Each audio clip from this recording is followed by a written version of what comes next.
What's up, everyone? Welcome back to the Empowered Athlete Podcast. It's your host, Natty Boss. And today we have an amazing guest, my friend, Maya Nazareth, who is an entrepreneur on a mission to help other women reclaim their inner ferocity through the power of martial arts. You're currently a blue belt, correct? Yeah. Blue belt, and she is currently living in Philadelphia. She's had so much success being just 22 years old so far. And she's been listed 20 under 25. Philadelphia's 20 under 25 at just 22 years old. And she founded her first company, Alchemize Fightwear. So I am repping on this little interview here, my Alchemize sweater, because I absolutely love it. And this is her company. And she started it as a student in UDel, which is University of Delaware, right? Yeah. 19. And after training Brazilian Jiu Jitsu for 3 years, she couldn't find any gear that fit her body or made her feel confident in her skin. And being that Brazilian Jiu Jitsu is 80% men and the gear is primarily made for men, she decided that she was taking it into her hands to create a company that was for women, by women, to create gear that made them feel comfortable in their skin. And this was the birth of Alchemize Fightwear. She has grown the community to over 15,000 women, which is literally amazing. And her product line has over 50 SKUs being sold in 15 plus countries, which is phenomenal. And I'm so excited that you are here, Maya, to dive into more about your journey, the birth of Alchemize. And we're going to have some conversations today also for people listening about entrepreneurship and kind of that journey, because it's a huge aspect of Maya and her building of this business and her mission, Alchemize Fightwear. And so I'm really excited to be here. So thank you, Maya, for joining. Thank you so much. Thank you so much for having me on. I'm so excited to be here. Yay. All right. So I would love to just start, as always, with just for listeners to get to know who you are. So a little bit about starting your BJJ journey. So what got you into jiu-jitsu? We could just start really simple in there.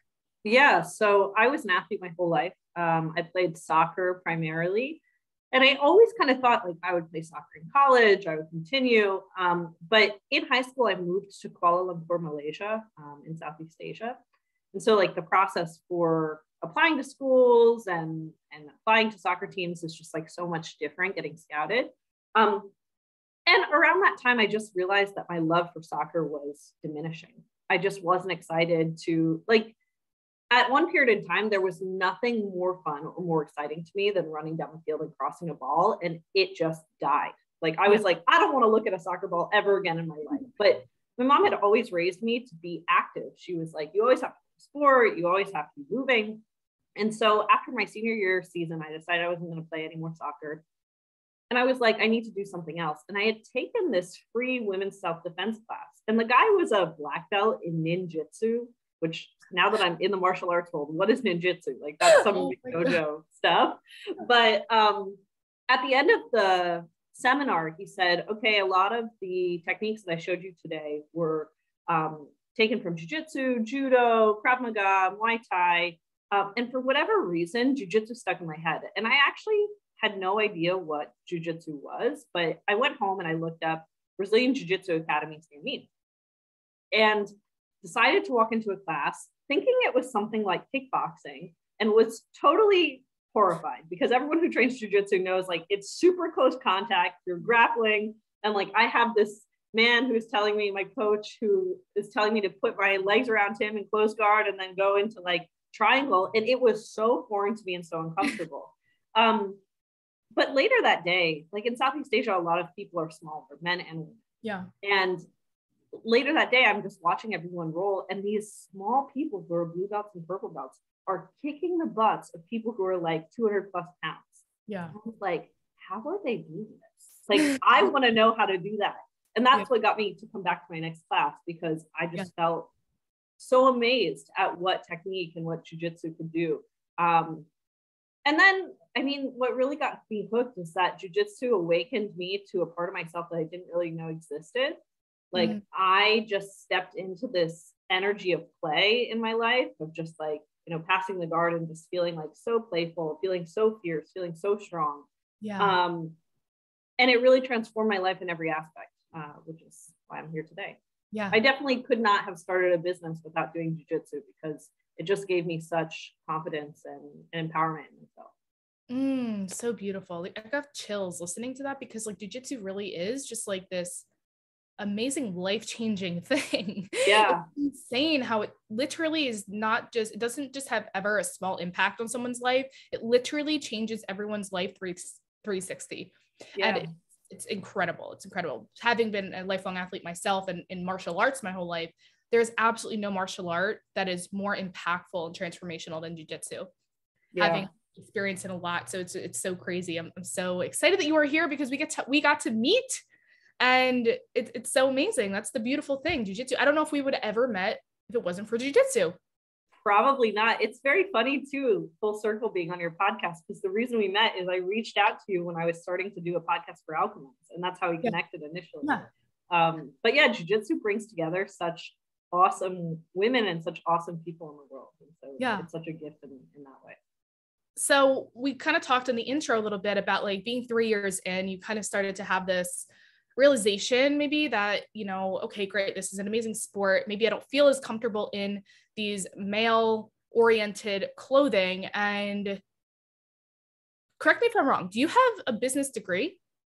I do have a business degree. Yeah. So you have a business degree. So you already had like that mentality. And then you kind of wanted to embark on this journey of, how do I get started with creating potentially clothes that make me feel better and more safe and more confident and empowered in my skin on the mat. And so that's kind of like, let's chat a little bit about like Alchemize, and obviously the questions around what was like the first stages of you creating it, the intention or meaning behind the name as well. And, what's the mission and kind of that whole process. Yeah. So I was in business school, and my freshman year of school, I got this internship at a software company.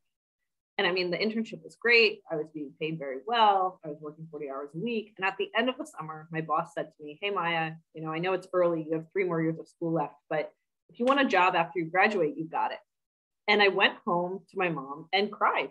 Like, you would think I'd be so excited. Like, oh my God, this amazing job with this amazing boss. And they want me, because as I don't know, I guess I was 18, 19, as an 18, 19-year-old person, like, that is what you're supposed to want, right? To be moving forward in your career. But I looked around at the people I was working with, and they were all great people, but I was like, this is not my life. This is not the life that I'm living. I'm passionate about so many things. All I want to do is like train jiu-jitsu and dance and travel the world and do all of these things.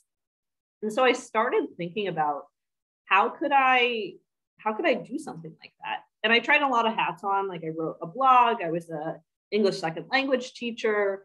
But I was fundamentally looking to start a business so I could be free to train jiu-jitsu and do all the things that I loved, because I'm just multi-passionate, but I'm obsessed with learning. And I wanted to, like, a full life to me is having all the time in the world to learn the things I want to learn. Exactly. So I was thinking, how do I create that for myself? And I started looking at these aspects of my personality. Like, what about me makes me unique? Because if I create a product for me, at least one person's going to want it, right? Versus trying to create something out into the universe of like, oh, maybe people are going to want this. And I was thinking, I've been looking for women's rash guards forever, and I hate everything that's online. I'm like looking at what's out there, and it's all hot pink and unicorns, all of the women's cut stuff. And then I'm built like kind of athletic, curvy. Yeah. And all of the men's cut stuff made me feel like I was like a box, and it's rolling up while I'm training, and it just didn't make me feel confident. I was going into the gym and I'm training and I don't care, but like, I just was always adjusting and just not feeling like the most beautiful, radiant version of myself. And so I had no experience making a garment, no experience like on social media. I didn't even have personal social media at the time. I was just like, maybe I can do something about this. And so I embarked on this journey of just trying to make my first rash guard, which has been a lot of learning. The name behind Alchemize, like why we're named Alchemize Fightwear, is because I experienced this intense transformation from jiu-jitsu from someone who like really was scared to take up space, who was scared to stand up for themselves, who just like felt very small in the world and always tried to make myself small, into this person who had really embodied fierce femininity and who had really embodied strength and empowerment and ferocity, I would say. And alchemy is the chemical process of transformation. And so I felt like jujitsu was a sport that alchemized your human potential. And what I want people to feel when they wear the gear is like, oh, I put on this gear and like, I feel alchemized into my most radiant, fierce version of myself. Yeah. So that's like the mission behind every single garment we put out, that women feel like the most radiant, beautiful, badass version of themselves on the mat and off the mat. And I can say that based off the products you put out, they are fierce. And I just absolutely love that. And I just got chills when you were like describing that, because as we talked about earlier, just like jujitsu is that alchemizing process to optimize your human potential. And I always say that like jujitsu is like that mirror for yourself. So it's really interesting how you kind of encapsulated that quote or concept, but through clothing too. Like just through the idea of alchemize. So that's really amazing. And I love that. So what do you believe, kind of like specifically, maybe in your own experience, and now that you've done a lot of research and creating a lot of products, what do you believe are the biggest gaps in the female grappling clothing that you believe Alchemize fills? Yeah. So, I mean, we first started, and I'm not going to talk necessarily about stuff that we're working on right now, but we first started with the rash guard because I just couldn't find a rash guard that like didn't roll up and didn't fit, like flattered my curves, and that wasn't like, that still was feminine, but wasn't like hot pink and unicorns. And so I started to make rash guards that like fit better and that had a couple of extra inches at the bottom. So when you're training and it rolls up, it doesn't expose your stomach. I didn't like the silicone bands that people have. I just feel like for women with hips, it cuts you off in a weird way that doesn't look flattering. So I just experimented with materials, with cuts and fits to make a garment that really flattered women a little bit better and flattered my body a little bit better. We recently just came out with some long line high neck sports bras and grappling shorts as well. And the idea behind the grappling short was all of the brands that we see out there, 93 brand, BHTS, all of the grappling shorts are built for these women that are just built like a pole, right? Which just not every woman is built that way. Like there are women who are built that way who are training, but it's just not representative of the vast majority of women. Yeah. And so we made these grappling shorts that are high-waisted, that have a lot of mobility in the legs, so they don't like restrict you around the legs and butt. You can wear whatever garment you want to wear underneath, whether it's leggings or shorts. You have to wear something because it's quite open, but you can choose what that is. And it's secure. It's not going to fall down. It's long enough, but still kind of like looks cute, looks flattering. Women just want gear that is highly functional, that fits their body, that doesn't get in the way of their training, right? And when your rash guard's coming up or your shorts don't fit right and they're uncomfortable, it's getting in the way of your training. Yeah. So that's, I mean, it's kind of a low bar in that way, but we're just trying to make gear that doesn't get in the way first, and then let's make the most excellent grappling gear in the world for women. Yeah. Amazing. Yeah. Personally, I can't stand shorts. Like I would love to wear shorts. I kind of love the look of either spats with shorts over top, but I can't find shorts that are not bulky. Yeah. Like, or have these straps. And I'm like, yeah, like the Velcro. Why do we have Velcro in the front? It makes no sense. Yeah. So I'm excited. I'm excited to give those a shot because I have yet to find a pair that I really like. And I really like shorts. I want to be able to wear them. So I appreciate you keeping that in your mind. And kind of another question along these lines, because I think it's important. And it's important when creating a business that it's not just, especially a product-based business, it's not just about like creating the product. There's actually a creative process. And I'm curious, like what is your creative process in designing the pieces that you design for Alchemize Fightwear? And like maybe where do you get your inspiration for your like new pieces? So I have had hundreds of conversations with women. And every time I'm at an event, like we're going to Role Models Camp next month, every time I'm at an event, every time I'm at an open mat, in the locker room with my friends at training, I'm always asking women questions. I ask the customers questions too, like people who've bought online, like maybe you get an email from us that asks you some questions. but I'm always having conversations with women about what they're not happy with current gear, because it's not about what I want, frankly, like running my business. It's not about what I want and what is stylish to me and what is fashionable to me. It's about what my customers want and like what's going to make the best experience for them walking on the mat. Because if my goal is to make them feel radiant and confident and fierce, I have to take that lead from them. So it all starts with talking to customers. That's number one. And then number two, I have a variety of graphic designers that we work with. All of them are from within the jiu-jitsu community. So I'm really excited and love that about Alchemize, that every single piece that we put out is supporting an artist in the jiu-jitsu community. We don't promote it a lot, but like, that's something that we do. And I love, that's the most fun part of my job, actually working with these artists, because what they can create from an idea is just amazing. So we get the graphic design down, and then we go into like it's called like creating a technical design, but we create the technical design of the garment. And a lot of that comes from, the feedback that we get from our customers, what people say that they want in a garment, what I want personally, because you gotta like what you're doing. But yeah, it's because this is what I do. I go to shops constantly and I'm like stretching things and seeing how they fit and seeing what I like and seeing not what I like. And so I take a lot of inspiration from just going out and like testing garments all the time. And that's something that I do pretty frequently, even if I don't buy anything. Like I just try stuff on and stretch it and try and see what fits and what doesn't fit and how it could fit better.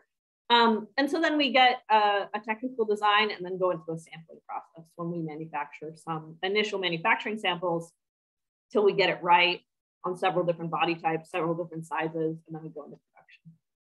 Amazing. So in general, it sounds like it's a lengthy process. So what would you say the average length of kind of idea to the sampling process to where you try it on all the different body types till you finally get that? How long do you generally think that takes if everything goes well? Nothing ever goes well. It always there's always some issue, but I would say it takes 6 to 8 months. In general, it's a pretty long process because it's not just one sample. It's usually 3, 4, 5 samples. And then those samples being tried and being tested and being worn to training. We don't want to wear them to training once. We want to wear them to training for like a month or 2 months. Like in an ideal world, I would wear it for 6 months to make sure it lasts for 6 months. But we try and beat them up. Like I'll hit it against stuff and stretch it and try and pull it, because we want to make sure that this product that people are going to pay $50, $60 for is a great product that's going to hold that's up. Amazing. Yeah. So I love that extra mile. Yeah, I mean, it definitely takes a long time. It's getting shorter because we're just getting better. We're getting fits down. We're getting like these kind of core products that we're going to do many different versions of, or many different graphics of, down in terms of fit. So it's not taking as long now, but 6 to 8 months, it's a pretty long journey to develop a garment. That's amazing. Awesome. So kind of wanting to shift a little bit into like the entrepreneurial space and answer some questions around this, because we kind of alluded to that a little bit.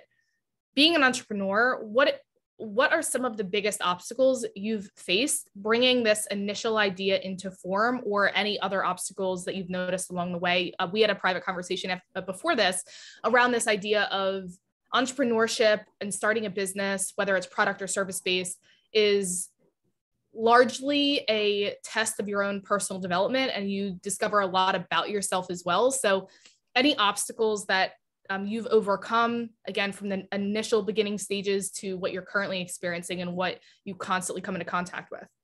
Yeah, so I'll go to the initial stages first.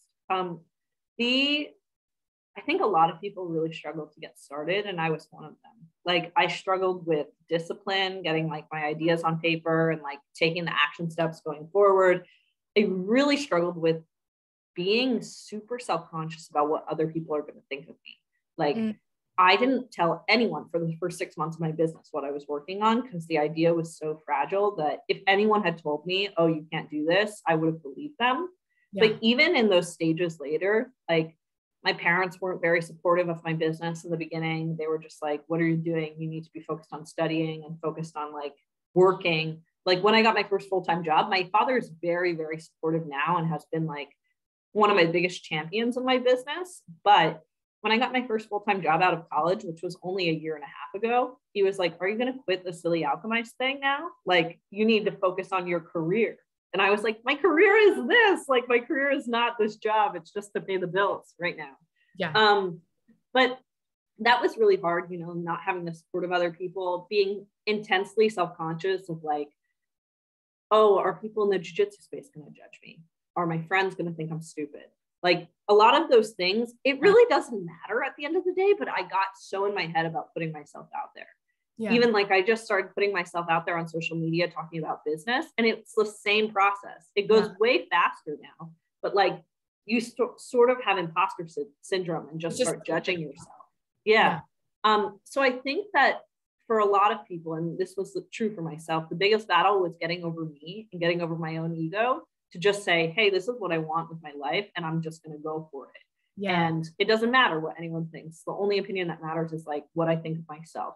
And ultimately, at the end of the day, if I didn't go for starting a business, I would have judged myself for a long time and felt not happy with who I was, because I knew it was something that I wanted to do. So that was pretty challenging. What's challenging now is Alchemize is growing very, very fast. We're a 6-figure company. We're growing really, really fast, like 300% last year, 500% this year already. It's like, we're really, really expanding quickly. And I'm 23 years old. Yeah. I mean, I got out of college 2 years ago and worked in a company for 1 year and then have been running my own business. And so the scale of Alchemize is growing faster than maybe my skills are. And so it's this big challenge to, how can I step up to the plate? I'm building a team. Like, how I, as a 23-year-old, can I step up to the plate and be a good manager for people? How can I be? And part of that is like learning how to develop people, you know, not just developing yourself. Part of that is like learning how to be accountable. Like, I was a hippie who basically just wanted to train jiu-jitsu all day, and now I have to manage people. Oh my God, I literally resonate so hard with that. Like, the idea of having responsibility. I was like, but I don't want to. I was like, I started this to escape the 9-to-5 responsibility. Yeah, exactly. And now I have way more responsibility because I'm responsible for payroll. Right. So like stepping into this new role of like the new Maya, who I have to be to support a business that has like this much energy and this many customers and this much size, is challenging, because I think at every level, when you step into a new version of who you need to be for the business, like a part of who you are has to die. Like, not in like a soul sense, but in the sense of like the habits that you had and the beliefs that you had that maybe got you to that point, you have to shed them if you want to get to the next point. 100%. And I do, right? You could choose, I don't want that life and I'm just going to stay here, and that's fine. But as someone who wants to grow the business, as someone who wants to like be at that level, you have to really on a 3 to 6 month basis shed this old version of yourself, which is painful and challenging. There's a grieving process. Yeah. It's a process for sure. It is a metamorphosis. And one of the things I wanted to say, it's really important, especially with growth that is so drastic, is with business and anything that grows incrementally, there's a easier adjustment period for you to calibrate to that next level, because it's not as drastic. But like anything, when there's big extremes, there's a lot of like, not just catching up to do, but there can be this big gap of like integration, like not enough space and time to integrate that next level. And so like what you're doing is beautiful, where you're like outsourcing, you're building a team so that you can kind of be able to have a little bit more of that balance, to be able to integrate, because the business is growing at a rate faster than you're able to kind of keep up with within your own personal development journey. Yeah. And I mean, ultimately, if I'm not super diligent about doing the work and about, I think entrepreneurship, and I'm sure there's other things, like you recently became a mother, like other things like that like force you to be at a certain level. I have no idea what that is like, being a mother, but definitely building a team and having that responsibility forces you to step into like this other role, and forces you to be on par with other areas of your life. Like, if my fitness is not well, if I'm not taking care of my mental hygiene, if I'm not sleeping well, if I'm not eating well, all of those things affect my business, right? And affect my, like, it becomes ever more important for you to be on it with those things. So giving myself the space and also demanding of myself that I am on it with those things more of the time is just become a reality of life and a reality of building that company. But it's not all perfect. Like, I train way less than I've trained in 6 years, you know, like there's this grieving process of, I used to train jiu-jitsu 6 days a week, and now I'm lucky if I get there 2 to 3. Right. Yeah. Dude, I feel you. I am in that boat since transition, moving and having a kid. I'm like, what? All of my identities have been completely ripped from my soul. Yeah, exactly. It's like, oh, I was this jiu-jitsu girl and now I like barely train. Right. And that's so hard to let go of, but it's a different season, you know, it's a season of building. Yes. Yes. Oh, I love that so much. Everything in life is in cycles, and we'll be able to go further faster when we accept the cycle that we're in, instead of trying to pretend or fit all of it, things that are all of it in where it doesn't make sense in our life. And that just creates more resistance, more sluggishness, and pushes us further away from that. So actually, one of the questions I wanted to ask you, I know that you are into salsa dancing, right? Is it just salsa? Yeah. You do merengue, you do anything else with salsa? Yeah, I do salsa, bachata, merengue, zouk a little bit. Zouk is like something I'm starting to learn, but salsa and bachata are the main ones. Oh, amazing. So I wanted to ask, kind of being an entrepreneur and being on this journey, and we kind of discussed having all of these, what I call, you basically spoke to the pillars of performance. That's what I speak to, right? The 6 pillars of performance. And the more that they're all in balance and that we prioritize and show up for all of them, the better we'll be able to perform and be successful in all the areas of our life. And so my question to you is, how do you balance work, jiu-jitsu, in life right now in your life? And do you have any rituals that serve to optimize your energy and keep you focused on your vision? Yeah, 100%. I feel like my whole life is like built on these rituals, right? And one thing that I'm thinking about a lot now is, how do I make just like the realities of my life these days, of like working on a Saturday night, or like having to do finances, which I hate the financial, like cash flow charting, everything part of my business. How do I make that like sensual and beautiful and energizing, right? Like, how do I make it a ritual that I enjoy going to? Because maybe I don't enjoy like that part of my life or that part of my business, but I have to. So how do I make it more fun? So, I mean, I do metric Mondays where I like pour myself a cup of coffee. Usually I go to a coffee shop or something and like do something special, and I do all the metrics for the week, and I evaluate, and I kind of make a plan for the rest of the week. So after we get off this call, that's what I'll go and do before I go to my office. I do finance Fridays. So all of the finance stuff happens. I call mine finance Fridays too. Yeah, I feel like the alliteration just helps. It just makes it more fun. So I do that as well. I lift 3 times a week, like always, you know. If the days change, I'm flexible with myself about that, but I always lift. The reason I got into Latin dancing actually was because I was working full time, working on my business. And I would get out of work and I would get home at 6, and then I would work until like 8 or 9, and I had no time to train jiu-jitsu. And I was like very unhappy. I was like, I want to train, or I want to do something. I need to move my body more than just like lifting in the morning. I need to move my body because it feels good and because it's fun. Yes. And Latin dancing starts at like 10 or 11 at night. So I always wanted to learn how to dance, but it's this thing that at 10 or 11 at night, I'm no longer in my productive hours. I just like, my brain turns off. So it's this thing that, okay, once my brain turns off and I'm done working, I can go and I can dance and move my body and have fun, which has really kind of nurtured that love. But I'm pretty diligent with myself about lifting and about dancing or training at least 2 to 3 times a week, because if I don't do those things, I just don't have the creative energy to put into my business. Yeah. So those are the main things. Eating well, drinking water, but getting enough sleep, but mostly movement is the thing that drives me. Yeah, I love that. And it's actually interesting because with jiu-jitsu, whether you're doing jiu-jitsu or like dancing is a very like fluid type of movement, just like jiu-jitsu, but it's in that flow and fluidity that actually increases our like access to creative energy, because creative energy is flowy. There's no like structure or boxing with creative energy. So moving our bodies like that can open up our bodies and systems to just bring more of that innate creative energy we already have. So it's awesome that you were able to find that. And it's always like everything, like perfect timing. Like you just happen to come in divine timing with the dancing, and it has such a beautiful integration with what you're doing. And one of the things I wanted to kind of shift into real quick was obviously having built a community of 15,000 women so far. What do you believe has been the key to creating an engaged community? Yeah. So I'm actually obsessed with, like, if there's one thing that I love working with artists in my business, but I love the community of women in jiu-jitsu. Like, I just have met so many of my good friends, so many, like, we would not have met if we didn't train jiu-jitsu. Yeah.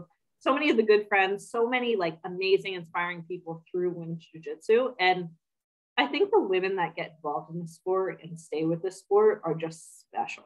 You know, it's so hard. Yeah. It beats your ego up so bad. Yeah. And you just show up day after day after day and are committed to getting better, right? And I love being around those people. Those people are my friends. And I think that's the genuine energy to which I've built this community. I wake up and I think, how can I make stuff that's going to help the community? How can I make stuff that's like awesome? So we do a lot of like memes, making fun of like ridiculous things that women in jiu-jitsu deal with. Like, oh, I tapped my hair getting pulled. Yeah. Like I didn't tap to pressure, like I tapped my hair getting pulled.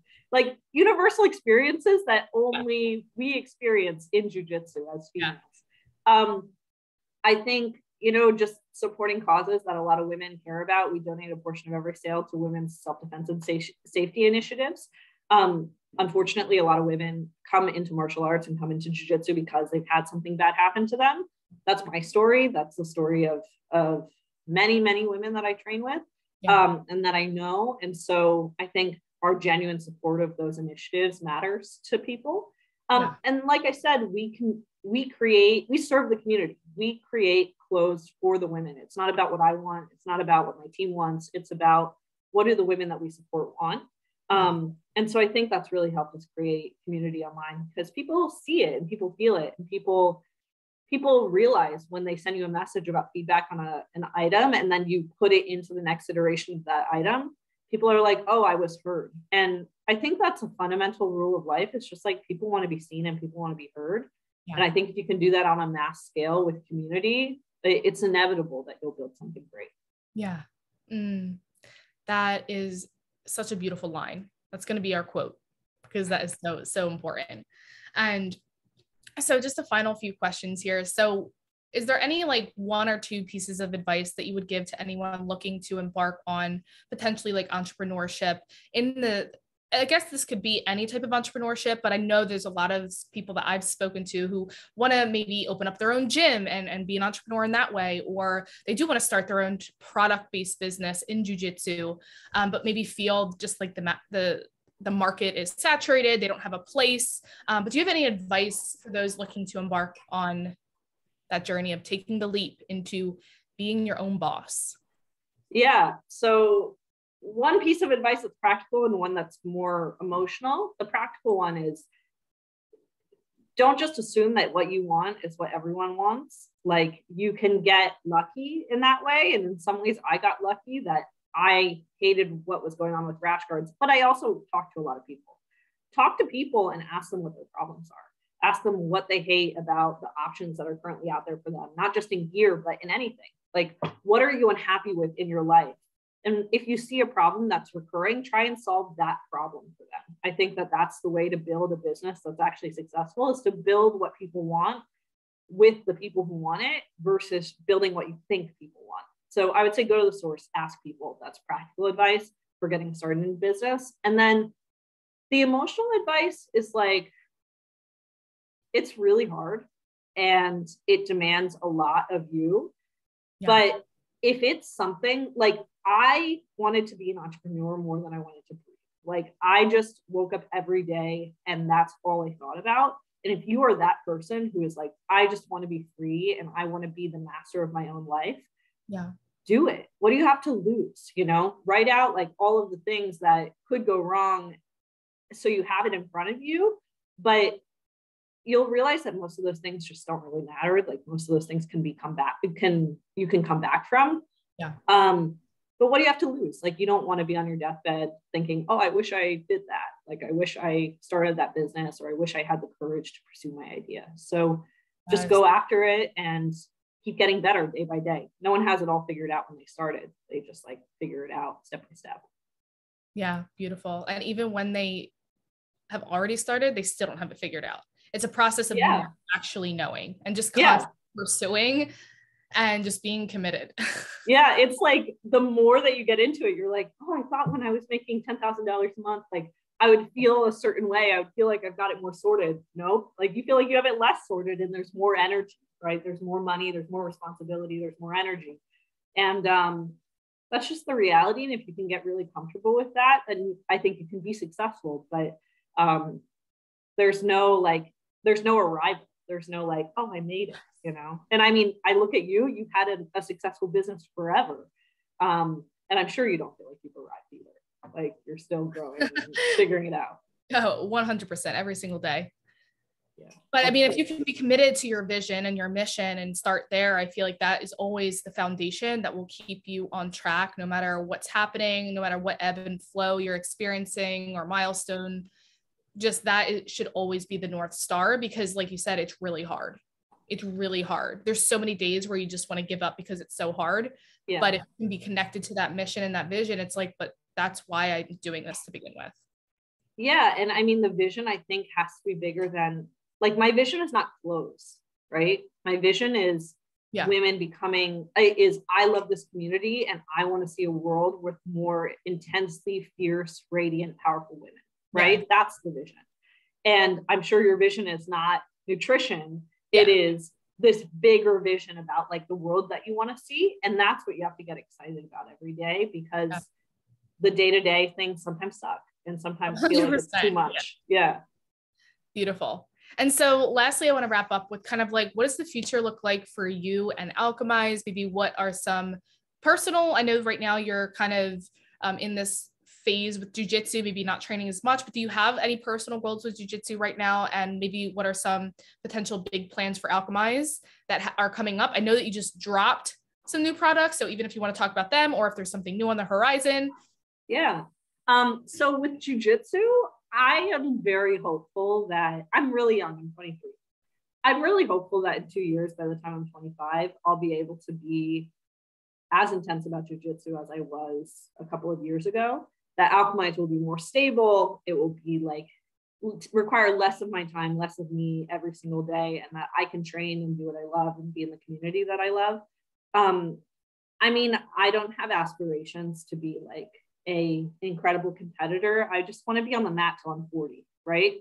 Like, if I was on the mat for 23 years of my life, I'm 23 right now, it's like double my lifetime, I would be so stoked with that, you know, because I just think it's just an amazing sport. I'm obsessed with the art of jiu-jitsu. I think it's beautiful, and I love the community. So that's really where my head is at with jiu-jitsu these days. And how do I, in the meantime, when I'm less connected to it, keep myself at least connected enough where I don't lose that spark.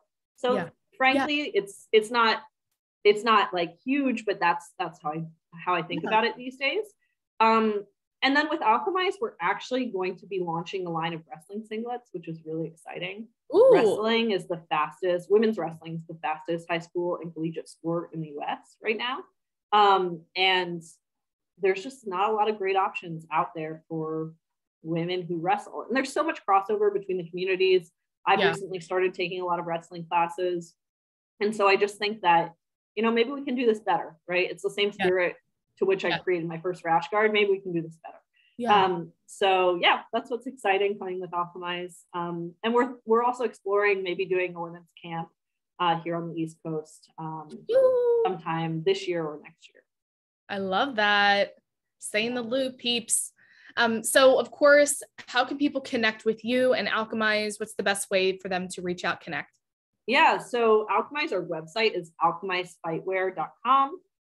We're also, I can spell it too if you need me to, but I'll put it in the show notes. Cool. Yeah, I got it. Alchemize Fightwear on Instagram. And then if you want to connect with me, I'm Maya.Nazareth on Instagram. And that's the best way to find me. Awesome. So I will put all of that in the show notes, the website, the Instagram handles. Go check them out. Go follow them. And lastly, I'd love to ask, what is right now, maybe in your journey or just in general, what's your favorite submission or takedown that you're working on at the moment or that you just love? Submission or takedown?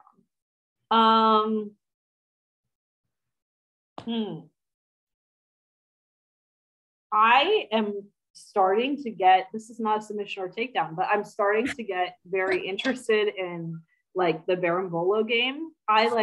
So I train at a school that's very berimbolo heavy, and I was not interested. I was like, I just feel like this is gonna mess up my neck, and like I just like don't want this to be my game.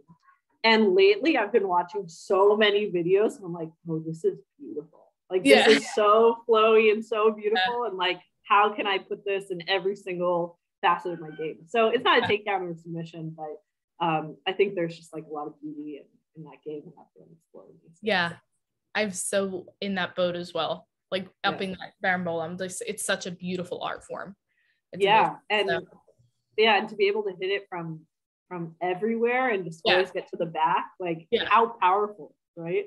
Yeah, right. That's like really making you feel empowered, like a fierce badass. Yeah, exactly. Yeah, and flowy too. Like it's got all the pieces. It's awesome. Yes. Amazing. Well, thank you so much for spending your time with us and just sharing your story, your passion, your mission, your company. I hope that you guys feel just even more like you have an understanding of who Maya is and the mission, and go check out Alchemize Fightwear. Again, I'm wearing, you're not necessarily seeing this, but I am wearing the cropped sweater that I absolutely love. And at the very least, go check them out. I think if you sign up on the website, I think you get 15% off. Yeah. So that's a way for you to kind of just test the waters. And if you have any questions, feel free to reach out to me. Feel free to reach out to Maya, and we'll give you any insight or answer any questions that you have around any of the products. But if you love this episode or took anything away or anything that you learned, please share it with us. Tag Miss Maya. Her information will be in the show notes, and you could tag us, Body by Boss LLC, on Instagram. We'd love to repost or share anything to just really celebrate you in showing up to this episode and being interested in this conversation. So thank you guys so much for tuning in, and we will see you in the next episode. Bye for now. Bye.